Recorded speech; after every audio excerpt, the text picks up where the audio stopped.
2016. This is a demo on full color. We're putting it all together now. We're going to start with a white board.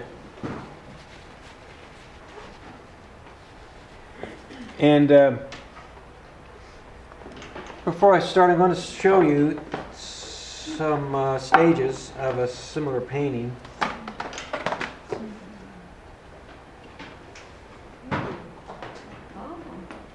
So this is an underpainting using burnt sienna, kind of burnt umber. And then once you get to that stage, then you can start adding color. You start to add color on top. If you notice that this underpainting is kind of thin, it's a bit of a dry, doesn't get too wet. And then we bring it to, this is a different setup, but then we bring it to a full color painting. This was a demo from a couple of years ago, maybe last year. So that's our challenge. The first thing I want to do though is I'm going to take my Gamsol with the rag and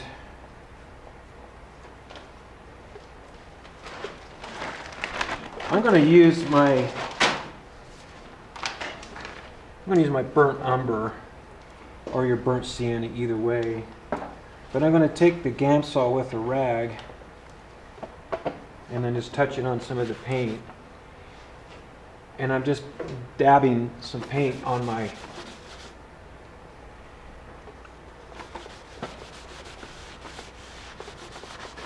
rag here. Now the Gamsol, the good thing about the Gamsol is that it evaporates really fast. So you'll have a toned surface that we can work on, and the tone doesn't have to be at all very dark. You just want to knock out the white. Because how much white do we have in our setup? Where is the white, if there is any? The highlight and the white something? Yeah, it might be a little dot, right? So, come on, Adamson. When you start painting, we're already in a mess. All right, that'll dry. Matter of fact, I'll take my dry wet rag and wipe it. It'll lighten it up a little bit. Remember, this is your Gamsol, not your liquid or your medium. This is your cleaner. And that'll be dry in just a few minutes, and I can start drawing on it. Somebody time me, we started at 22. That'd be done before the hour. So we could use that turpentine stuff instead too. Turpentine? Yeah. Yeah, any kind of your terps, yeah. Okay. Any of your, whatever your cleaner.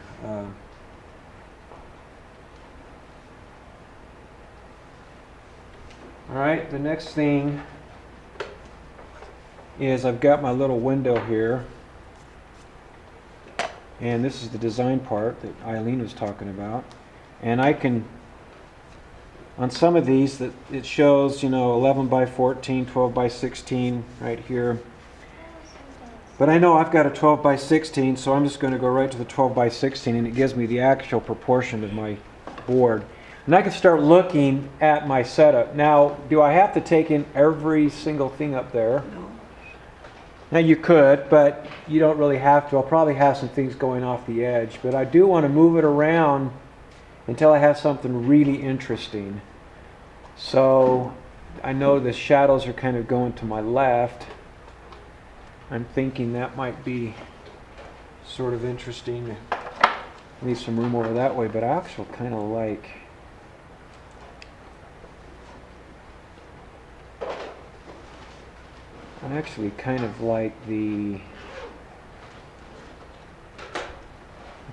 it that way. So what I'm doing is I'm looking through my window, and I'm just going to do a really quick placement of the big object. Sort of white pumpkin. And I think I'm going to have it a little bit to the left of center on my canvas. What am I doing now? Am I drawing? No. Placement. What am I doing really? That's right, you're right. I'm not really drawing. What am I doing? Placement. Placing. There's a difference between placing and drawing, because if you start thinking about drawing, you're going to get all worried and bunched up a little bit. And I do want to get the shapes.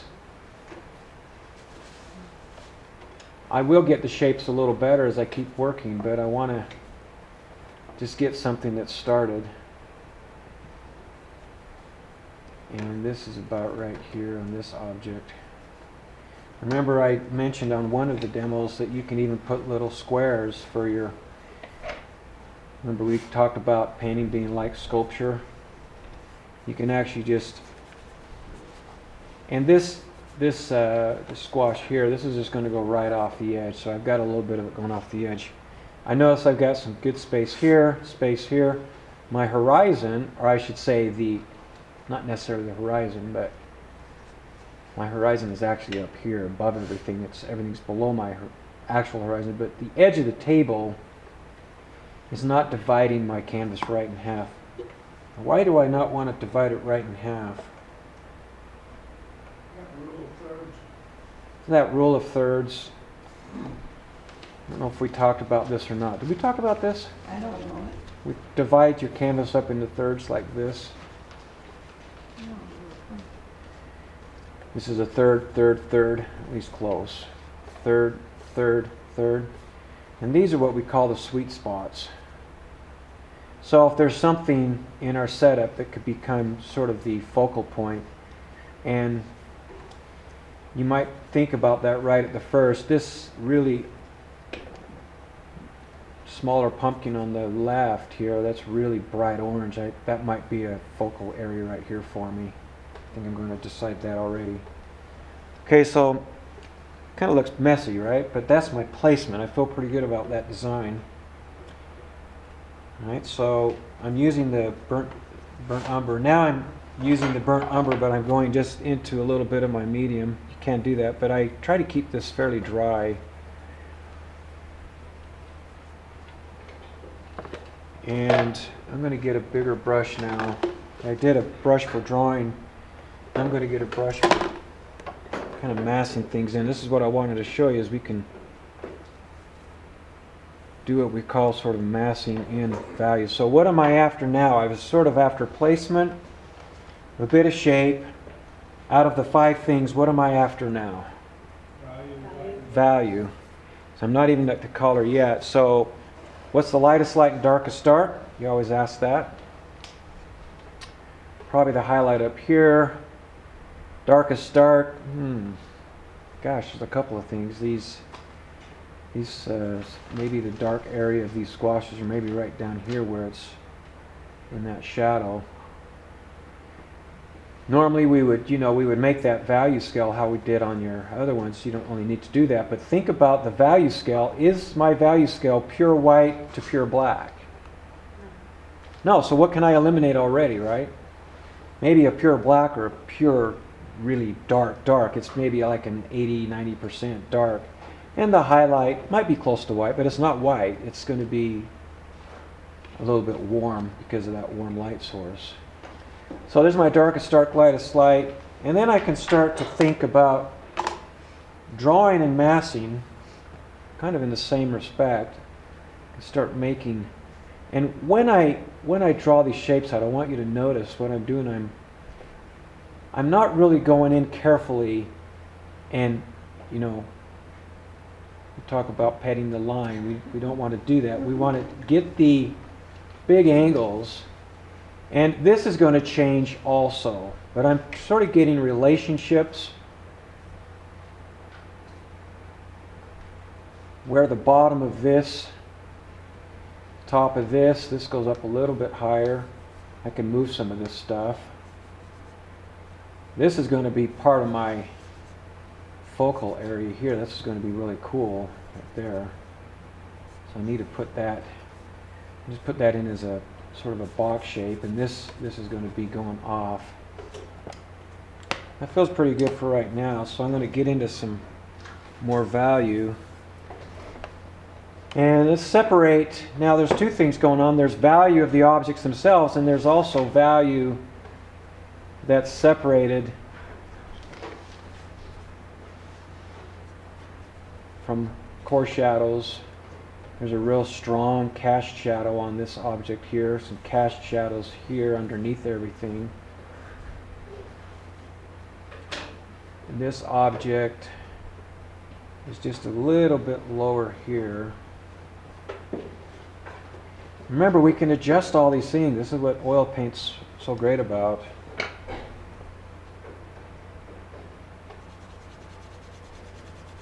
I'm going to go for the obvious values. That apple's fairly dark. This shape here is just shadow. It's fairly dark. This one's fairly dark. Just blocking in. And you notice I'm just scrubbing with the side of a larger brush. I'm not really worried about making a perfect shape and then filling that shape in. And what's the problem with that? I suppose you could actually do that, but do you see any problem with making a perfect shape at this stage and spending the time to make that shape just very perfect? Could be wrong. You get emotionally invested. Right. There you go. We love Eileen's emotionally invested. She had that talk the other few You weeks don't ago. want to change it. You don't want to change it. And notice where I'm holding my brush. So I know the slight side of this is only light because, and I've got to remember what's going on in the background right away.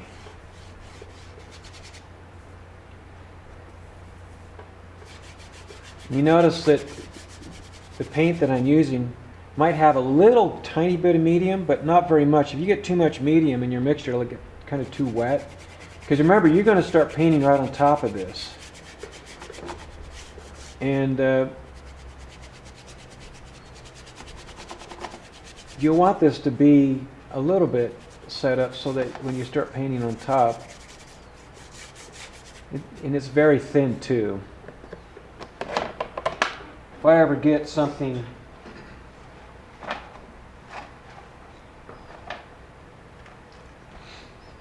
a bigger brush, if I can get a clean brush, and if I get too much paint on there, I can always back it out like that. Wipe. Get a clean brush, and you can take some of it out like this. If you get too much wet in there, just take a clean brush and just back it out.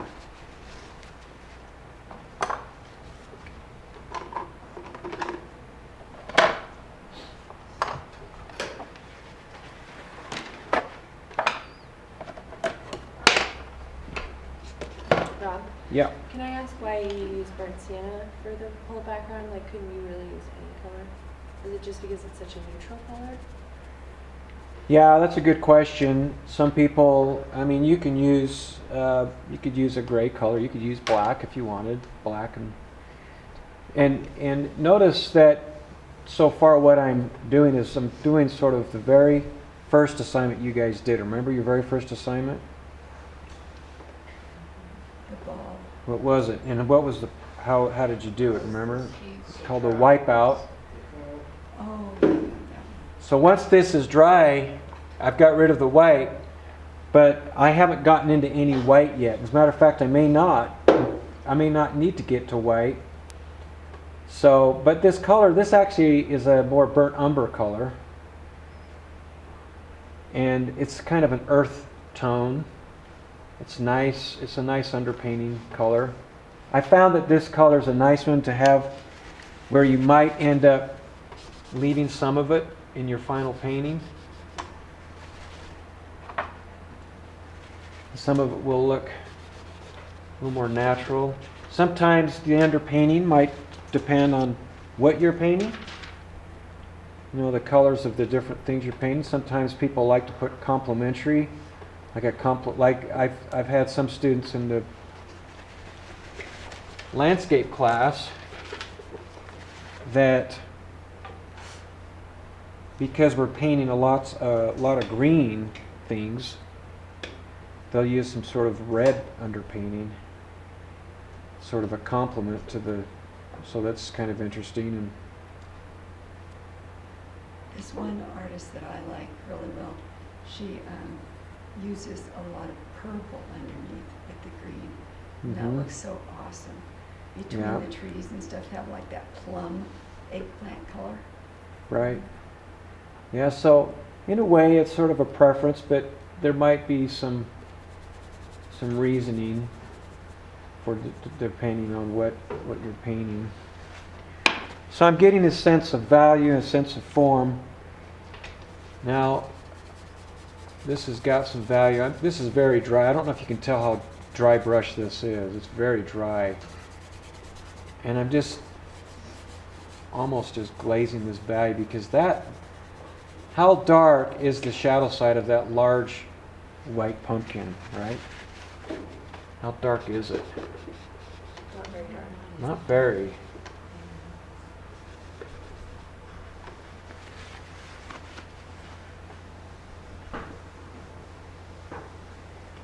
So we start to get a sense of,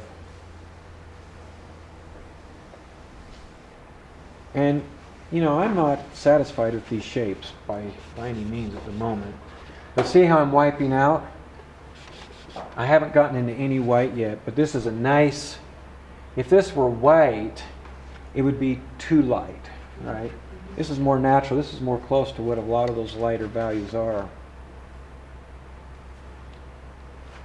I can spend time, I'm just spending time with this one color. You're going to probably spend maybe the first hour or so just doing an underpainting.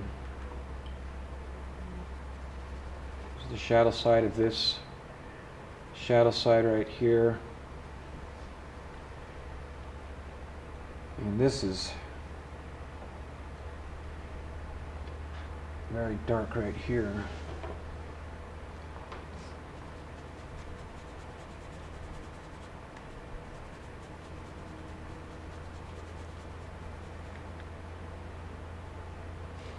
So before I separate the lights and the darks on a lot of these, I'll get the value of the actual object close to what I can see. Remember, if you can get these values working, you start adding color. It's just going to be kind of just decorating things with the color, and it will be a lot more interesting. What if the composition isn't exactly what you want by things that are close together? Like if I were to really separate this object here from what I'm seeing, that gets too close to create a tangent. So I either have to decide to make that go all the way off or bring it back here closer than what I really see on the object up there. So in a sense, I'm painting what I see, but I'm also thinking about my own design. Does that make sense? I might have to adjust an object or two so that my design is a little more interesting. But I feel like that's a little too closed off. So you see how I'm making changes with the rag and the wipe out? Now this is dry. You see, I don't have to go clear down the white. I think I like it better to move this object over and let it go right off. And see, now if I were in the stage of really modeling and I'm like, God, I like to move it. How apt are you to move it? Yeah, you can see that little space. I made a little more space, and I'm going to make a little more space. Just let that go off, and then but these are just basic shapes that are close to what I see, and then there's this cast shadow that's happening there, and cast shadow here. There's some open light right here that I want to make sure I get in.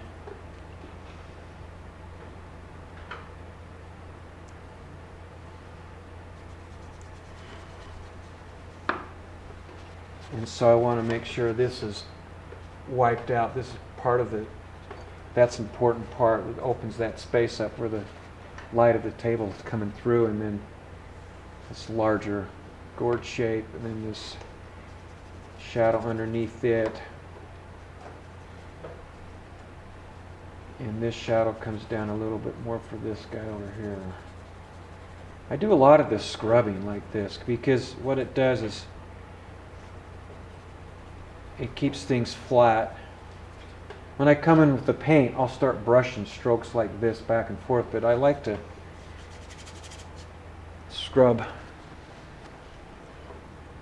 Now, if I have to really squint and say, okay, what's really popping out? This is really coming out. This is going to be really fun to paint because this is really this really intense orange color.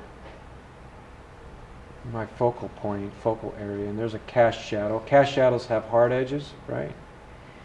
Where a coarse shadow has a soft edge. Core shadow, cast shadow. Coarse shadow, cast shadow, that's more of a cast shadow than this. Rob, can you talk more about focal points? Okay, yeah, so focal point. Focal point is an area in your painting or your composition where you have the greatest interest, where you want people to look. So a focal point would be the star of the show of your painting, right? If you go to a concert, the focal point is the lead singer or something, right? Everything else is sort of the backup or the support, like the drummer and the bass player and backup singers and stuff. But in a painting, you have to decide, you want a center of interest. Now, why a center of interest? Somebody talk loud so that it picks up on the tape. Why a center of interest in a painting? Why not just paint whatever? And because we are sort of talking about it now a little bit more with this setup. Why a center of interest? Why not just have the whole thing interesting? Too busy. Okay? It can get too busy. What happens if it gets too busy? You don't feel restful. Don't feel restful. You're not quite sure where to look, right? Any other? I think a good painting will like make your eye kind of go along the painting instead of like not really knowing where to look. So if Yeah. you have a focal point, then it's like, oh, there's that, and then you can see the There's picture sort the of- rest the painting. There's sort of a read to the painting where you want people to look. You can direct the viewer. You are the art director. It's like you're creating a movie. You are the art director. You're the director. You get to direct how people are going to look at your painting. And if I paint it in such a way that this is going to be the most interesting place where the most color is, the most contrast, this focal point, then I'll direct the viewer to look there. So you do that by most color and most contrast? Yeah, so there's a lot of ways you can create focal point. Those are two. You guys think of any others? So you got the greatest contrast there, maybe the greatest color. Placement? What's that? Placement? Placement? Where's the focal point on this one? Where does your eye go first? What do you look at first? Highlight on the orange pumpkin? Probably right in this area here, right?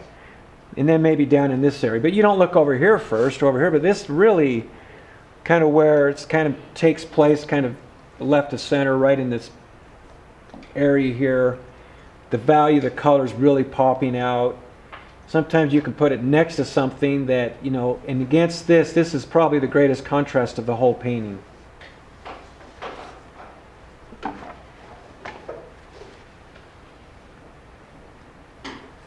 Okay, so there gets to be a point here where I want to start thinking about my values and then start thinking about color. I'm going to start putting color in here just pretty quick. By the way, on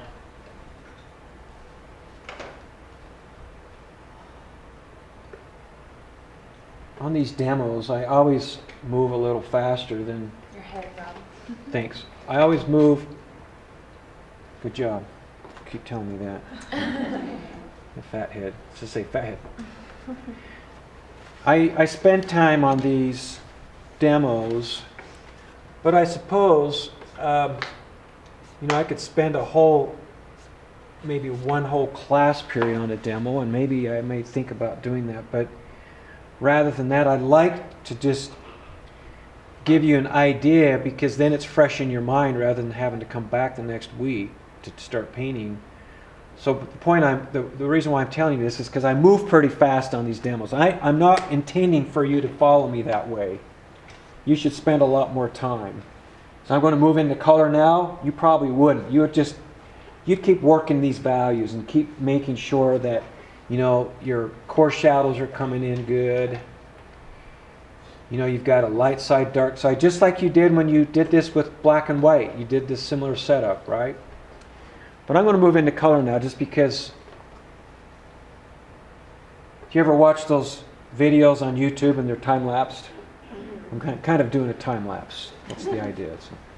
All right, now let's get into color. Okay, so this is where it gets kind of exciting. So now the question, you get into color, what do we start thinking about? What's the first thing we want to attack up there? I mean, we got this really beautiful white here and some orange over here, some red and greens, this tabletop. What should we go after, right? I'm going to clean this off a little bit. You want to have a nice space to mix up your... I'm going to have a little space here with my burnt umber to keep it, because I want to keep coming back into that. So, is there any place particular we should start with? Well, probably not really. Sometimes I'll start right with my focal point, and sometimes I'll end off with my focal point. But here's the key. You want to bring all your colors up together. So just like you did your values and your big placement of shapes, now you want to place the color on all the objects. So let's just do that right away. Let's go ahead and do the large white pumpkin first. And I'm going to try to get a little more paint out. And this is something I would like all of you to do, is again, paint like money's no object. Paint like a rich person and not like a pauper. If you paint too much like a pauper, you'll never really learn. You get little tiny beads of paint out, and I don't know how anybody can learn at all that way anyway. If we're glazing, that's all right, but you really want to get some paint out. Okay, so what do I add to that white to get the light side of that pumpkin? Right? Red, yellow, or blue? Which yellow? Yeah, I like that idea. Let's add a little bit of warm yellow. Okay, so now you have another, because this is full color, you have another color on your palette. That's burnt cyan, which is your modifier. Right? You guys remember your modifier? So I'm going to let you have that color on there, and I don't really want you to use that as a main color, because if you use your burnt sienna as a main color, guess what your whole painting ends up looking like? Like a leather type of sculpture. It looks all leathery. But I just know that if I add a little tiny bit of that burnt sienna to my white, it's going to be a little bit warmer, because the yellow's a little bit too yellow. I see that as green. Okay, I agree with you. There's a little bit of a gray to it. So let's add a little bit of what to it then, and make it a little tiny bit green. Which blue? I think if we do the phthalo, it's going to be way too green. I'm going to do just a little bit of the, and you got to be careful, because I don't know if the camera's picking this up, but did you see how that just turned it? Wish I kept a piece up there without. And then I'm going to do this, and I always test it. The camera's really, that screen's really blowing things out. It's really light and dark. Once in a while you might want to just come by and see the actual painting. Let's add a little bit more of that. I think that's a little more natural, right? So we started with the white. That's a little more natural. So I think that was a good idea. All right, so now I'm going to get my brush. Get a little bit of medium, not too much. And this is how I'm going to just place that color. If I know it's what I want, I'm going to scrub the whole thing in. Now, the nice thing about Wipeout is that's all dry, right? So you don't have to go into the wet.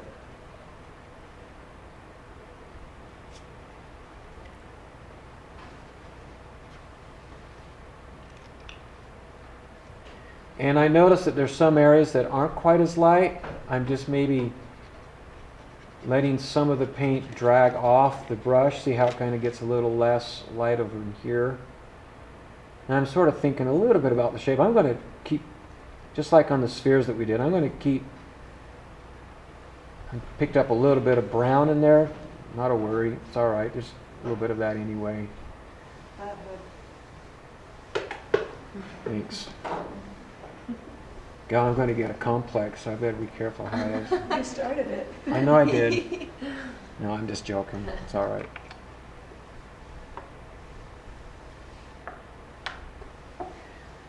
All right, so there's that. When I get into full color, I try to keep my brushes a little bit organized, like a brush for the light colors and a brush for the darker colors. So I'm going to keep that, right? That's why I mixed up a bunch. Ooh, I got a lot of blue there. I don't want that. So I'm going to preserve that pile because for sure I'm going to have to come back into it. So you're saving yourself a lot of work. And I like to mix with my knife because it's so clean. Let's go after the pumpkins, these two here. Let's get those in. Actually, before we do that, let's figure out, what about this? Now, we talk about substitute players. I mentioned that a little bit. Are there some areas here that could be substitute values? For example, I think this could actually be a substitute value for now. I don't see a reason to cover this up at the moment because I think it's close to the same value as the table up there. So I'm going to leave that. So yeah, let's go back to the pumpkins. Okay, red, yellow, or blue? Pumpkins. Yellow. Which yellow? Warm. Sorry, Yeah. I'm having trouble with the connection. Sorry, I don't know why you made me do that. I pushed a button. I thought I was saying sorry. I'm sorry with that warm yellow. Which red now to make the orange? Probably the cad. Ooh, I mixed too much cadmium. That's all right. I'm going to take, always if I had too much of something, I'm going to take it out.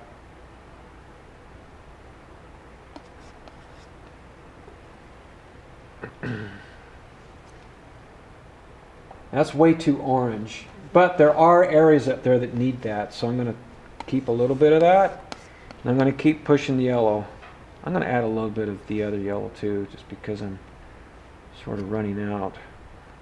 Sometimes you can use the yellow light's actually a good one because I know it's the cooler yellow, but this is going to still stay warm. But it's bringing it up to that brighter. Remember, you can lighten things up rather than lightening this up with white. This is a perfect example where if I lighten this up with white, I'll really desaturate that beautiful orange that's in that pumpkin. I don't want to do that. So your light yellow was that's a good option rather than white. Because if I add white to that, it just will make it look. Let me take a little piece of this and I'll add white and I'll show you. So if I add white to this. Your mixing is not making it up to the video. Thank you. Look what happened to that. See how it killed that a lot. That might work for the highlight, but we'll leave it there. Okay, since this is my light brush and I wiped it out, I'm going to get a little bit of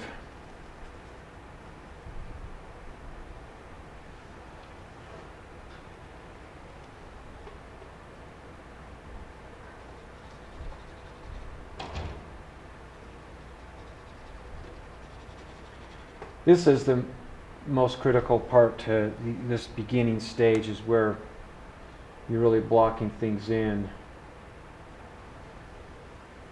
This is, and it's going to look flat. It's not going to look very round. So you got to keep things in perspective. Now, should I do the very, very same orange back here, especially since this is my focal point? What should I do to that orange color? Okay, throw a little white in it, or can desaturate it just a little bit. You could throw a little blue in it. Let's do a little bit of both blue and white. I got a little bit right there. Because it's not the same as up here, and I don't want it to have as much attraction as my star Well, it's singer. further back. Would that have a bearing on it as well? Yes. And it may not visually look that way, but even in still life, if some of you have had landscape painting, you know what's called aerial perspective, where colors in aerial perspective sort of desaturate the farther away they get from you. And even in a short distance, you can add that into your painting, even though it may not actually be happening. Rob, here's some pad yellow for you. So you can just put that on if you like. Thanks. You may Thanks. need it. Thank you. All right, I'm going to get a brush for, I'm going to switch a little bit to my, let's do it like this. Let's go to the, let's get the two apples. Apples, red, yellow, or blue. Or that means the Yellow. And two apples, kind of a dark red. I'm going to go for the crimson. And I'm going to add a little bit of, see, I just killed the red a little bit. This might be too dark, we'll see. What did you put in that? What was the dab? Ultramarine blue.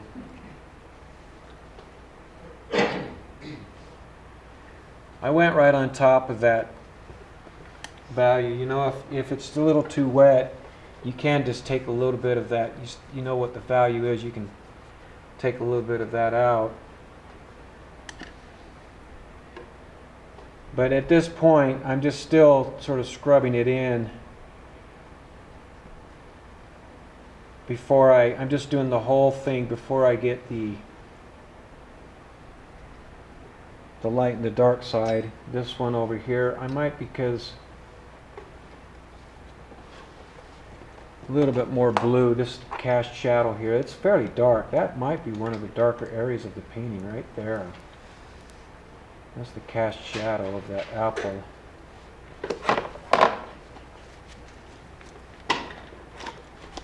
And let's just go ahead and, because the division of the light there is so. And now if I wanted to lighten this red up a little bit, I don't really need to, but rather than lightening up with white, I could lighten it up with a little bit of yellow. It might orange it up a little bit, but it won't kill it quite as much.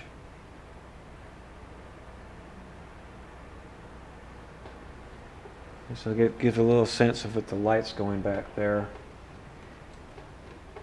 All right, so we got those, and then the other things. There's the little squashes, red, yellow, or blue. Probably start with a blue, and I would probably start with the ultramarine. So see how I'm going to use the, let's use a little bit of the warm yellow.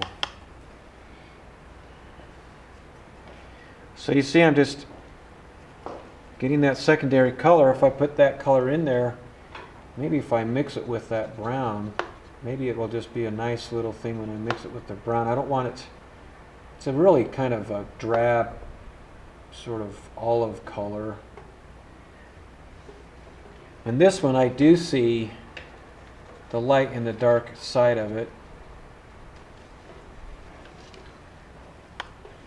So it gets pretty dark. Maybe to darken up that green color, what could I use to darken up? Remember, the shadow of all of these things is just a darker value of what it is. So I think if I added a little more of the blue, maybe a little bit of the blue and the alizarin crimson.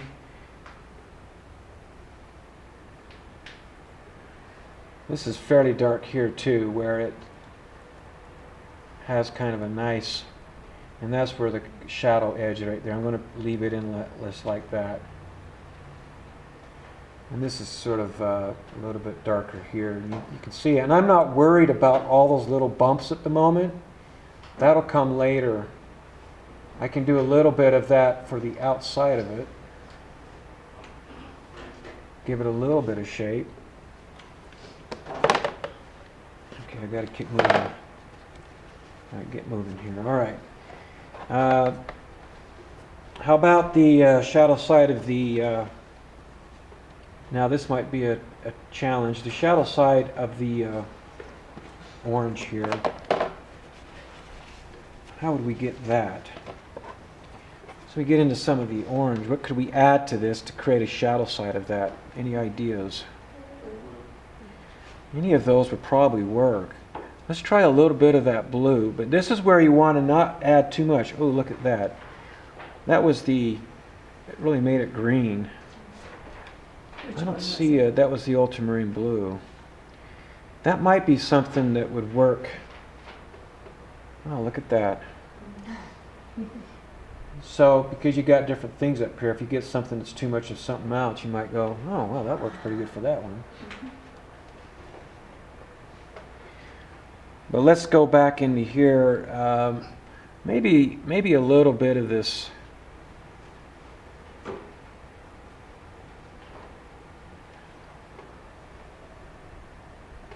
You'll notice a lot of this